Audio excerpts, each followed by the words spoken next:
You're listening to How I Sell, a podcast built for early career sales professionals. You'll hear stories, best practices, and guidance from top sales leaders on what it takes to become a sales superstar. Today's episode is made possible by Ramped Careers. Ramped is on a mission to build the next generation of workforce-ready talent.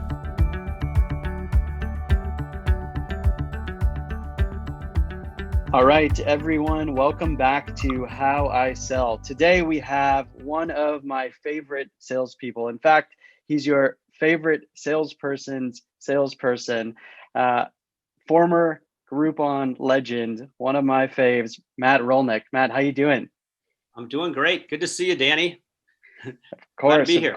Of course. Yeah, great to see you too. Thanks so much for coming on our podcast. So I'm gonna walk folks through your career because it's super interesting. It's always intrigued me, and then I want to get your take on it. So you started out at KRS Communications, then went to the Tribune, Tribune Media, City Search, Groupon, and then a short stint at Brand, back to Groupon, and now Yaymaker. Did I miss anything? No, you got that pretty well right. In college, my junior year at the University of Wisconsin, I started a marketing publishing company and with a couple of business partners. So that kind of got my entrepreneur and sales journey rolling. Nice. And I know you dabble in some things on the side too. You like to flip homes. Talk to me about that. How does that play into sales and your sales journey? Well, my wife and I 6 years ago bought a franchise called Homevestors. You ever see billboards that say, the We Buy Ugly Houses. And so anyway, my wife and I both have interest in real estate. You know, I ended up getting a real estate license when I first moved to Chicago, like almost 15 years ago. But we flip a couple houses a year. And it's been a really good network. And basically the same sales skills, buying homes from sellers or negotiating, apply. Actually, what's interesting is whether Groupon or other companies use like a Sandler method techniques, which I think are great sales, Homevestors uses the same. So a lot of the exact same principles. Nice. That's awesome. And I'd see applying your sales skills to something that seems pretty natural to me. So for those who don't know you as well as I do, or as closely as I do, given that we work together, who is Matt Rolnick? Who is Matt Rolnick? Matt Rolnick's a guy who gets extremely excitable, very passionate, loves helping people, gets very excited about marketing and advertising and engaging customers. I've always found it fascinating what can influence someone, whether they choose Coke or Pepsi, or they go to one restaurant or the other. I like the idea of influencing, especially if something that I'm really passionate about. So I'm a guy who I would say a marketer, an entrepreneur, sales, and likes to mentor people. That I would say would be the essence of me, who tries to always stay young at heart and always be humble to never stop learning. I feel like I can learn from someone who's 16, or even my 12-year-old daughter, or someone who's 80. I'm trying to be always very humble and always trying to learn. Nice. I love that. Passion for mentorship is something that we both share, and obviously Ramped Careers shares as well. And your genuine passion for what you're selling and how you're selling it. Is that a prerequisite for you? Do you have to be passionate about what you're selling in order to take a position? Well, I would say I've worked with a lot of people that I'd say aren't as passionate or much more reserved, but they're very strategic. They're very thoughtful. For me, that is part of my personality. So, a lot of people take a lot of time, listening, do needs analysis. And I think that's all very important.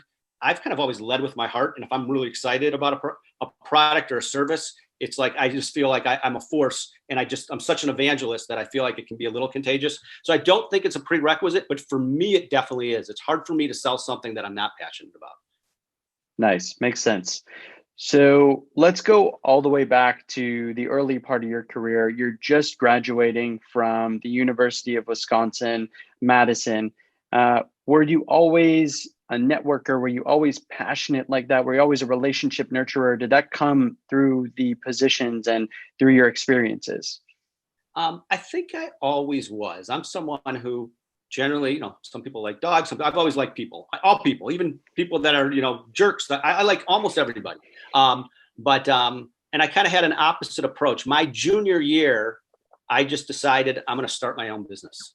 And I started with a discount card. I worked with a business partner. And we started making like 10 grand a year, just part-time as a student. And it made me realize how much I like advertising, marketing. And so I decided after I graduated, I was going to start my own marketing publishing company. And I learned really early on that I don't love the operations. I don't love the finance. I don't love the legal. There's so many things I don't like, but what I love is the sales and marketing. So I've always leaned towards that. But to answer your question, I've always been a networker. I think I've started to cultivate that more and more as I've grown, and I've realized the importance more and more. And I realized relationships I had from 5 years ago, 10 years ago, 20 years ago, even longer, have really kind of weaved and really have kind of helped my sales career as well. Yeah, it's something that I've admired both from up close and afar about you, is that you take the time to nurture relationships, and you do a really good job of keeping in touch and tapping into folks that you know in your network as you take on new exciting positions and just in general. So it's something that I've found very found very interesting and very admired about you. So I'm curious to know, so you took a business school degree from the University of Wisconsin, and I know a little bit about your father. He was on the Federal Reserve in Minneapolis. Was there any pressure there to kind of divert from sales and go into the quote unquote family business? No, my dad was an economist. I always thought my dad's job was kind of boring. And now I'm finding it much more fascinating. I love talking to him about things, but when I was younger, he was an economist, worked for the federal, and just went moved up. But no, I never felt any pressure. I always kind of beat to my own drum. My parents were definitely nervous when I first decided to start my own business. But no, I never felt that. They just said, whatever you like, focus on. They believed happiness first, and, the rewards or money will follow. But no, I never felt that pressure. Nice. And it's a similar path. My mom is an accountant. So I feel like same, she didn't put too much pressure on me to go into the family business. I thought it was boring too. And now I'm finding it as I run my own business, that it's a little more interesting than I gave her credit for. So similar tracks there. What was it like jumping into sales or starting your own business or selling in the early days after you graduated from school?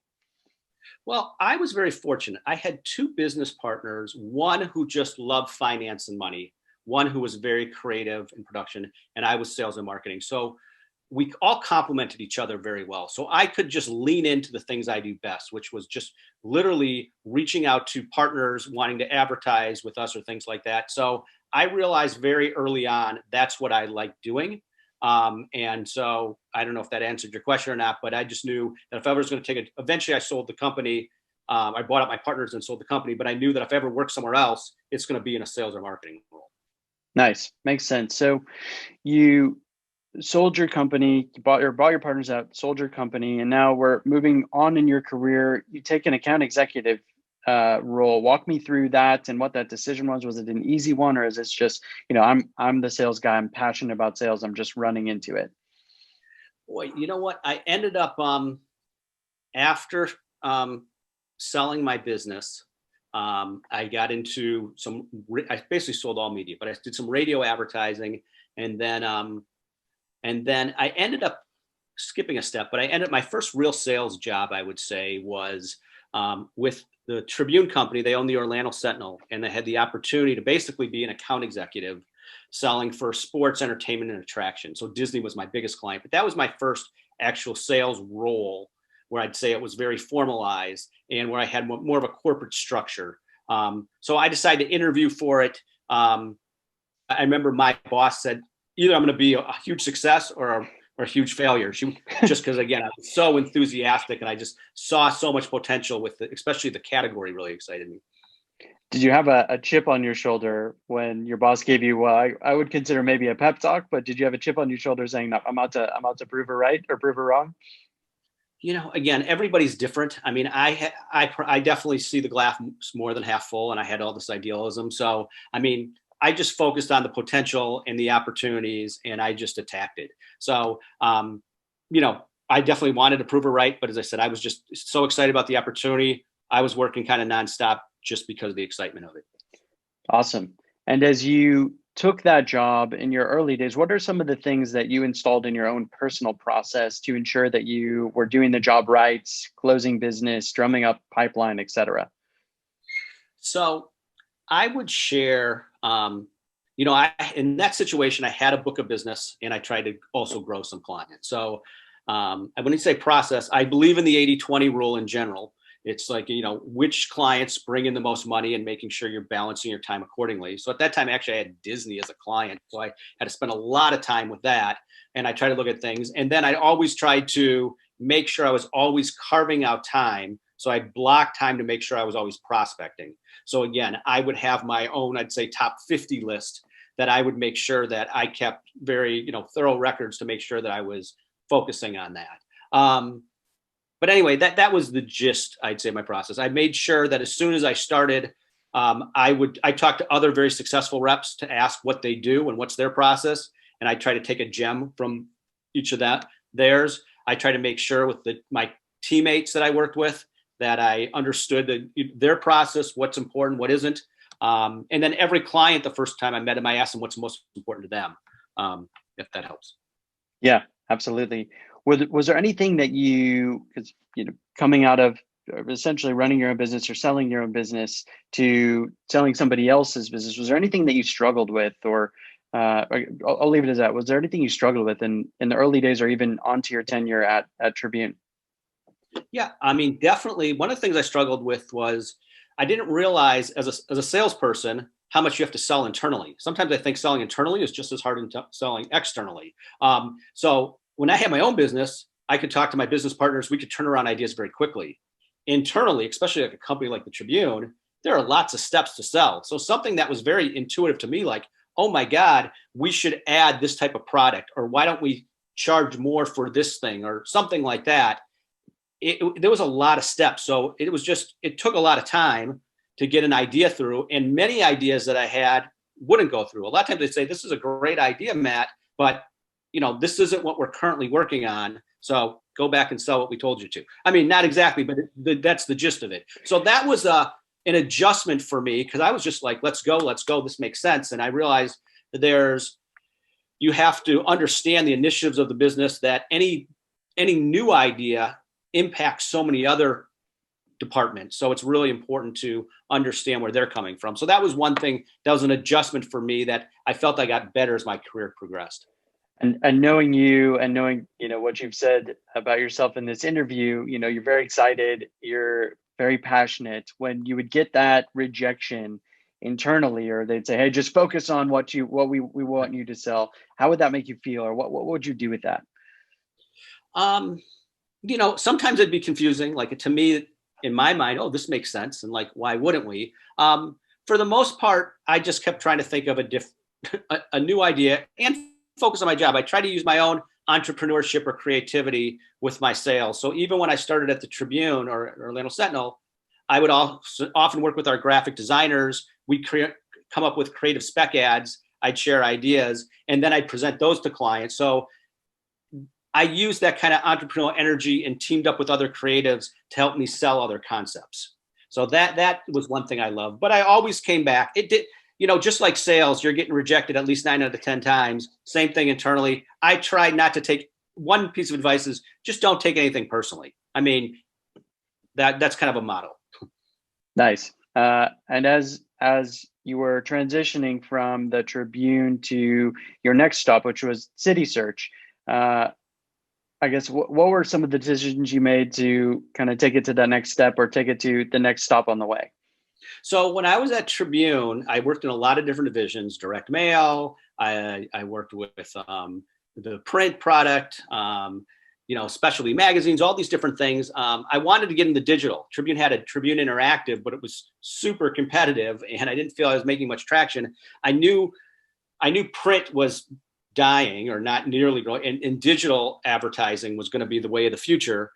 So City Search was like the big online company before Yelp got really big. So City Search was known as the site with all reviews and things like that. So I knew I wanted to get in digital advertising. And at the time, that was definitely, I thought, a really good company to go to, which again, I really enjoyed. I felt it was kind of cutting edge at the time. Nice. And I know a little bit about City Search more from the competitive or somewhat competitive nature it was with Groupon back in the day, like way early days, but I think they transitioned out of it. What did you learn from your experience at City Search that helped position you for the rest, for I guess where you are today or the rest of your career? Well, a lot of things. I mean, when I was at City Search, I worked with a lot of small to mid-sized businesses, a lot of restaurant owners, salon owners, people that might have owned bowling alleys. I mean, you name it, just all different ones. And I realized advertising is competitive.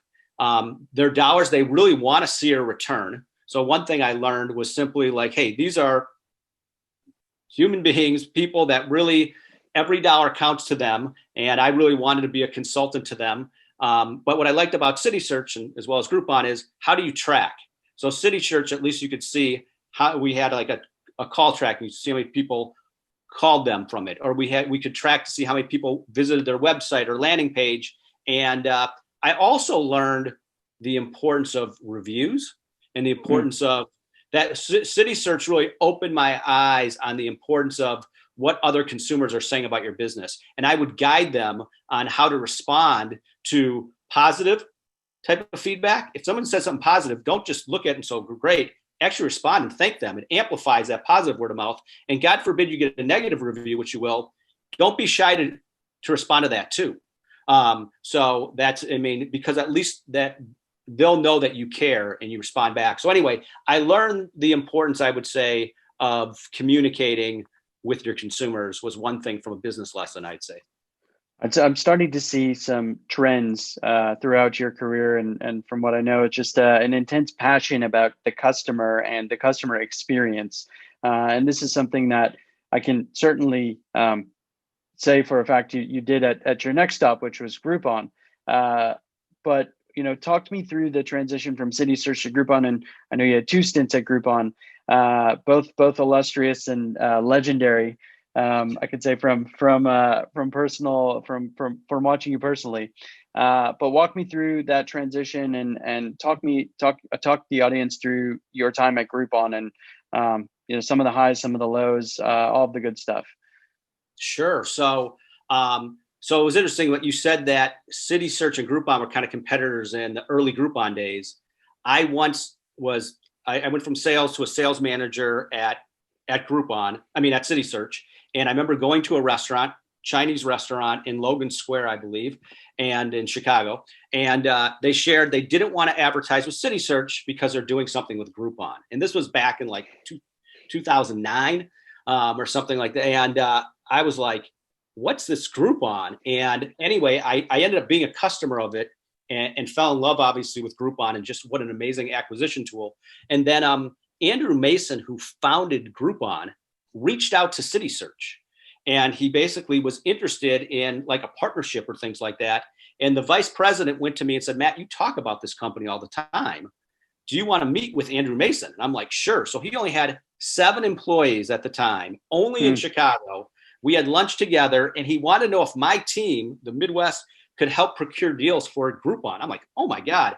I actually went back to City Search and said, here's a small company that I think we should buy, compete with, or partner, because I think they have this magic in a bottle, and I think they're going to skyrocket. Anyway, I stayed in touch with Andrew Mason. Later, a handful of months later, they reached out to me about a national sales position. And I actually, now, here's your audience. You have a lot of people, in sales and what they do with career. I was a sales manager, but they offered me a sales position. And many people would feel like that was taking a step back, but I was so excited what Groupon was doing. I was like, absolutely. And I remember Darren Schwartz, who was the VP of sales at Groupon at the time, asking me, why would you take a step back? And for me, I was like, kind of like you said, if I'm passionate about what a company's doing and I see the value to the consumer and to the business, I want to be involved. So however I can make the most impact, that's what I want to do. So that's when I first started at Groupon. And I learned to be very adaptable. They basically had me as a utility role. So I was doing national clients and helping local markets. I was doing some trainings. So anyway, that was my first kind of stint with Groupon, was focused on sales, as I said, helping national and local markets. One tip I got, and I appreciate you complimenting me as legendary or whatever, but you were one of maybe 8-10 reps that when I first started at Groupon that I wanted to mirror. So I knew we were in, I think, the San Diego market, right? Yeah. Yep. That's right. That's right. And I remember you killing it. I remember a month, I swear you had like 400,000 in sales in one market. I'm like, what? So there were people like you, Lena Lee, Jana Cook, Patrick Lynch. Like, one of the first things I decided to do was say, hey, can I get 15 minutes and just learn what your process is, what do? And so same thing I did with the Tribune. And I think any salesperson, if they go to any company, find out what the top people are doing and get something. Like, your process was very different than Jana's, or like a Chris Gurley's or a Patrick or things. But again, I got something from everybody on that. So, yep, that's great advice, and something that, once our audience knows, or once they're in a specific business, it's always great to just reach out to the folks that you've identified as top performers, or even not top performers, just folks sit alongside of you that have been there for a little bit and have developed that type of process already, and you can mirror them until you get your sea legs under you from a sales perspective. Absolutely. So you're at Groupon, Yep. you're rising through the ranks as a salesperson, and you get promoted into management. How's the difference between managing reps to being a salesperson? Is it the same pressure? Is it the same set of skills you need? Walk us through, kind of the differences and what you like about either one. So I'll share with you this too. So by the way, my first round at Groupon, I stayed in sales role. I ended up leaving Groupon because I had another company that was in the kind of programmatic space of digital that offered me a really heavy base, a huge opportunity. I ended up not loving it at all. I wasn't passionate about it. I didn't feel like I brought the value. I ended up reaching back out to Darren Schwartz, or Darren Schwartz reached out to me, who was a VP of sales, telling me about a new vertical. Groupon was going to verticals. So I came back into sales at Groupon. And then 6 months after that, I was promoted to management. But to answer your question with that, it was a very different pressure, different pros and cons. You don't feel as much day-to-day pressure, I would say, in making sure numbers are, but there's a lot more other things you have to juggle, a lot of different personalities, making sure you're very buttoned up in, how you're presenting new initiatives, new compensation plans. So I had to be a lot more, I'd say, methodical. I wasn't just go as much. I had to make sure I was very consistent, and in making sure, being very fair, very transparent with everything. And it's just, it was just a little bit of a different mindset. And again, same thing. As soon as I became a manager, I went to some of the top managers and just kind of asked, what do you do that helps you be successful? And for me, the also challenge was, I was never as good at reports. So I think as a manager, knowing whatever CRM system you use, like we used Salesforce at the time, and how to build reports or things like that, I had to get myself more fast tracked with that. And so that was, I'd say, an area of improvement or a potential weakness of mine that I needed to ramp up. So I had to focus more on that. So I would say it was just a different way of working a little bit, but my favorite part was still being in the front lines and doing 4-legged calls with reps. Nice. Yeah, I love that. What are some of the things that you look for now or back then, if they're the same, in junior salespeople, so the SDRs of the world, when you're hiring or considering bringing someone onto your team? So there's a lot of things that we look for. I mean, there's no one magic thing. I mean, there are so many different personality types, but in general, I really like somebody who's resilient, so that they can go with the flow with things, or they can adapt accordingly. I believe someone who's very entrepreneurial. So if they look at whatever sales job is their own business, I think that's really helpful. So those are two that I really think, having a professional etiquette, I think, is important. I like role playing with them to see how they handle objections, because I feel like in sales, you're always kind of have to handle unique situations. So those were some of the things that I look for. For me, another thing that wasn't necessarily a criteria, there's a bonus for me, is if they were passionate about the company. To me, if they're a customer or passionate, to me, that's an X factor that I personally like looking for. Yeah, I love that. I think that's super important when you're making hiring decisions as well. To be passionate about the company that you're selling for. It's tough for some people to have that innate passion about something that they're not so into. So I think that's a great one. And out of curiosity, do you have, any questions that you like asking in these sales interviews that really screen out kind of the ones that are great fits for you versus the ones that aren't so great? Wow. Well, one question that someone used on me once that I like using is just, because when you ever ask somebody, hey, what are your flaws or your biggest challenges or areas to improve? You get a lot of, hey, I'm too much of a perfectionist, or you get these big, but the question is, what does your colleagues think are things that you need to improve on? You tend to get some more real answers, and they can, you can kind of see the defensiveness or things like that. You kind of get a real more essence of that. If you ask somebody, their most, proud accomplishments and why, or is, it's interesting to get that feedback. I like to also ask, what was your biggest failure, and what'd you learn from it, and what'd you do from it, or things like that. And so, those are some questions I like asking. If they've had sales experience, I like to know, give me examples of sales you did, what challenges you've had, or what, tell me about a sale that you found very rewarding and why. And then you get some more information from them.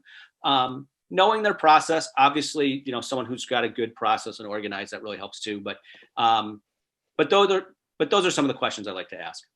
Yeah, those are good. I really like the first one, the, kind of putting yourself in the shoes of someone else to evaluate you. It does give an interesting lens to maybe some of the flaws, or not flaws, challenges, or what areas of opportunity that you could be improving upon. So now on to, close the book on Groupon, long illustrious career there with a couple stints, and now you're at Yaymaker. Tell us about Yaymaker. What are you responsible for? And on the sales side, are you building a team? What's next for you? Sure. So just to share with you too, kind of going back to your first question, what's interesting, or what I think is really important, why I stress relationships or nurturing relationships, is I was an entrepreneur at University of Wisconsin-Madison. This was back in the 90s. And Dan Herman, who's the co-founder of the original Paint Night, which he taught people, artists how to paint at a bar in Boston, grew it to 65 million in revenues, done over 300,000 events. He was an entrepreneur. We collaborated on campus together, starting our senior years. So he started a company, Lazy Bones, and then we did a sports newspaper. But anyway, he's somebody, that I always stayed a little in touch with. And once the pandemic hit, his revenues basically went to zero, because all of his revenues were in venue. And so he was all across North America. So I reached out to him just to see how things are going, and just trying to help him with ideas.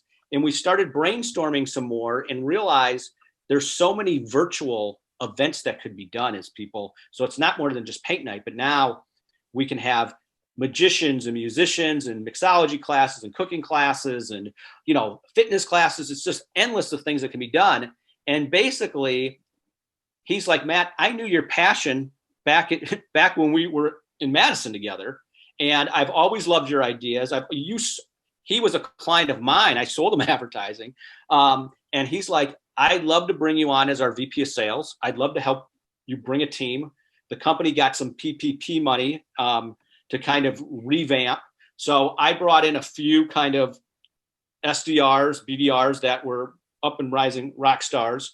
So we started really building talent. So we're in the midst right now. I'm helping Yaymaker, and with a guy I used to work with that Groupon as well, Cliff Ryan, who was the head of sales of health and beauty when I was there. We're working with the co-founder to help raise a series A2, we're calling it, or seed round of funding for $4 million. So we're trying to raise a few $1 million so we can really invest more in the business and build out a much stronger team. We want to be kind of like you Groupon, went very fast, expanding theirs. We think we have our own little magic in a bottle, and we're trying to grow that. So awesome. And such a great, taking lemons, turning them into lemonade story. Like, could have been down in the dumps, shut the business down due to the pandemic. You reach out just offering to help, and something profound and high growth comes out of it. And I'm again, the theme that I'm getting throughout all of this is still just rock star passion, just elite level passion about what you're doing and what you're selling, and nurturing talent, nurturing relationships, and bringing people together with a common goal. I don't know if is there anything else that really embodies, you, Matt, as a salesperson? No, I appreciate that. I like that. I really haven't thought about it that much, but I would say that describes me pretty well. I mean, for me, it's about passion. It's about trying to be a consultant to everyone that I work with. Any client I work with, I really want to partner. I really like I would say, even when we worked together, I probably mentored more people and probably had more mentors as well. Like I believe in having a lot of mentors. I believe in mentoring other people. And I think there's benefits of both. And it is true. The relationships have really helped me. I mean, even, people that we worked with, I mean, I know I'm name dropping a lot, but Dan Jessup at Groupon was one of the most charismatic guys I've ever seen that was in charge of the HR. And now I'm working with him, collaborating for Yaymaker. He's now hosting a virtual game show that we're doing that clients like Google and the Facebooks and LinkedIn. I mean, we have like a lot of top clients now that are booking our events and doing more even with the Dan Jessup. But to answer your summary, for me, it's always been about passion, and it's always been about the consumer and engagement in relationships. However, I would say the important to know your own strengths and weaknesses. I have a lot of weaknesses. As I said, I'm not as tech savvy. It takes me longer to build reports. There's other things that I'm not as operationally minded as a lot of really good VPs of sales. But I use a more the Darren Schwartz model, where I really, love people. I love passion. I love energy. He was always a role model of mine. And, but yeah, so I do that. But I think no matter who you are, know your strengths, know your weaknesses, and don't be shy to ask for help with your weaknesses. So, so there's other people that are just very good at setting up systems and operationalizing things. If that's your key strength, lay into that. So anyway, that's great. That's great. Yeah, we got to get Darren on the pod too. He's certainly one of my my early sales career mentors. I haven't reached out to him in quite some time, but legendary guy, and just love people, and also hilariously funny. Funny. Yeah, you definitely should get on. I mean, again, he's so humorous that it's worth the value. And again, he's got great insights in leadership as well. So yeah, that's just awesome. So two last questions. The first is, so what's your take on sales? Do you subscribe to a sales philosophy? Is there something that kind of guides you as a sales professional? Boy, I would say one is the whole always improving. I believe in always be learning. And I know that's cliche, but I listen to this Blinkist app, which I love. They're like 15 minutes, like short, of all these books. So I've listened to hundreds of those. I sign up for masterclass about storytelling, and there's great business lessons from executives from like Howard Schultz of Starbucks or Disney. So that, the business books I think are helpful too. But for me, I reached out to you just to connect and talk and find out what's going on in the industry. How you're doing? I feel like just connecting with people is probably the best way to continue to learn. But when it comes to a sales philosophy, I would say, really put yourself in the shoes of who you're talking to. I feel like that's easier said than done, but I like to research their LinkedIn, but I like to see if I can find anything else about their personality was important. And one of the first questions I like to ask anybody is, what's the most important thing to them? If they had their wish list, and let's say they're not going to do any business with me, but if they had their magic wish list, what would that be? And I feel getting that information can be very important. I'll share something else with that question too. When I was a college student, I was not a great writer, but I always turned in my papers early, like a week early. And I'd ask the professor, TA, could they give me feedback on it? And then they'd always, whatever feedback they shared, I'd incorporate that in my final draft I turned in. And I never had a grade worse than an A- because they were kind of grading themselves. So even though it may have only been a B paper, it's just, I got their input. So a lot of times, if I'm interested in working with a client, I might say, my goal is not to sell. My goal is just information. I just want to understand. Zero pressure. Find out what's important to them. But once I understand one or two like nuggets that are important to them, that can help me think about a unique, creative, more partnership approach to get them to really think about what we're doing. That's really great and very profound. It's something I haven't thought about it until really right now, but throughout my career in school, and really high school and elementary school and on obviously into college, like you're trained to be somewhat of a perfectionist and get the grades that you need and take the tests, do the best you possibly can. And for me, it was kind of hard driving at the A, right? The 95, 96, 97% above that. And I didn't know this until really sales, when you're pretty much the opposite, just failing all the time and having to go out for feedback and get all that feedback. You knew this at an earlier age where you would ask for feedback right away. I think that's really clever and smart. And something that, our audience can certainly take away here is over ask for feedback. And it's okay to fail. It doesn't mean you're bad. It just means you're on to the next opportunity, on to the next call, on to the next email. Just learn from whatever you're doing. And I think that's something that I've gained from this conversation as well, is you're always learning. You're someone who's always curious for the next opportunity, curious for the next piece of knowledge that you can use, in your life or in your career. Great. Yeah. And by the way, I think most people are surprised how many people like to just help or share ideas. Like, it's amazing when you're just trying to get advice from others and they're more than happy to share. And then later they're like, hey, you should connect with this person, or, hey, my company might be interested in working with you, and where they come to me. So, yeah, I love it. So we'll get you out of here on this one last question. So if you could go back in time, now that you have the benefit of hindsight, and tell yourself one thing about one piece of advice, what would that piece of advice be? Wow. I would say, when it comes to social media, be very thoughtful. I see a lot of SDRs reps. Sometimes realize, obviously, anything you put online is always there. So that's obvious advice. But also, I'd say think very early. Like, I love LinkedIn, and think very early, like, where do you want to brand yourself? And if you want to be a rock star salesperson, do you want to be a sales leader? Do you want to be in marketing, engineering, whatever it is?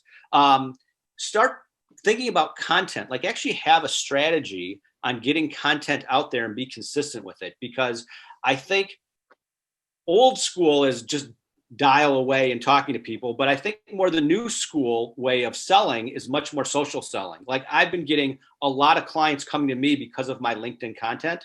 So I think, ones that can give really good value out there about their industry, about their product, about their service, without being overly salesy. I would tell myself earlier on, I wish I kind of built out more content, started getting more followers from that standpoint, because I think being considered a thought leader in your space can really be beneficial in your professional sales career. I love that. Something we haven't heard we haven't heard yet, and something that our students should take to heart. Be thoughtful about what you put out there, and have a strategy for who you are, not just offline, but online as well. Absolutely. Matt, well, thank you so much for being on the podcast today. We really, really appreciate it. There's so much that our community can learn from you, and we hope to have you on once again sometime in the future. Great. Well, anytime, let me know. It was great seeing you, and thanks for having me on. Awesome. All right, everybody. We'll see you next time. All right, thanks. Bye.